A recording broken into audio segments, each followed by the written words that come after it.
সরকার বিরোধী আন্দোলনে উত্তাল ভারতের যন্তর মন্তর অদ্ভুত এক নাম। কিন্তু কি এই যন্তর মন্তর?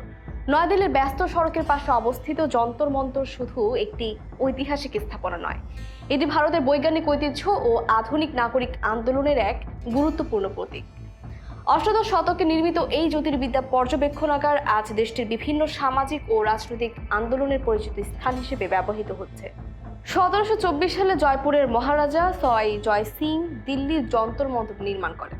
গণিত ও জ্যোতির্বিদ্যার প্রতি তার গভীর আগ্রহ থেকেই দিল্লি ছাড়াও জয়পুর, উজ্জয়িনী, বারাণসী ও মথুয়ায় তিনি মোট 5টি পর্যবেক্ষণাগার তৈরি করেন। এইসব স্থাপনায় ভারতীয় জ্ঞানধারা, ফার্সি ইসলামী জ্যোতির্বিজ্ঞান এবং ইউরোপীয় বৈজ্ঞানিক ধারণা সমন্বয় ঘটানো হয়েছিল। যন্তর মন্তর স্থাপনাগুলো ছিল আসলে বিশাল আকারে বৈজ্ঞানিক যন্ত্র। এর মধ্যে সম্রাট যন্ত্র ছিল একটি বৃহৎ সৌরঘড়ি, যা সূর্যের ছায়ার মাধ্যমে সময় নির্ধারণ করত। জয়প্রকাশ যন্ত্র দিয়ে মহাজাগতিক বস্তুর অবস্থা নির্ণয় করা হতো, আর রামযন্ত্র ব্যবহার করা হতো নক্ষত্র ও অন্যান্য মহাজাগতিক বস্তুর উচ্চতা ও দিক পরিমাপে। আধুনিক প্রযুক্তি ও টেলিস্কোপের আগের সময়ে এসব যন্ত্র সময় গণনা, ক্যালেন্ডার তৈরি, কৃষিকাজের পরিকল্পনা এবং নৌপথ নির্ধারণে গুরুত্বপূর্ণ ভূমিকা পালন করেছিল।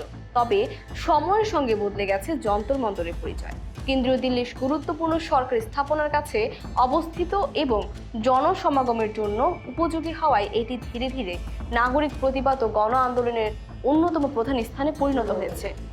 বিভিন্ন দাবি দেওয়া নিয়ে অনশন, বিক্ষোভ ও সমাবেশের জন্য ভারতের মানুষ দীর্ঘদিন ধরে এই স্থানকে বেছে নিচ্ছেন। প্রায় 300 বছর আগে মহাকাশ ও সময়ের হিসাব জানার জন্য নির্মিত যন্তর মন্তর আজ মানুষের কণ্ঠস্বর প্রকাশের এক মঞ্চ।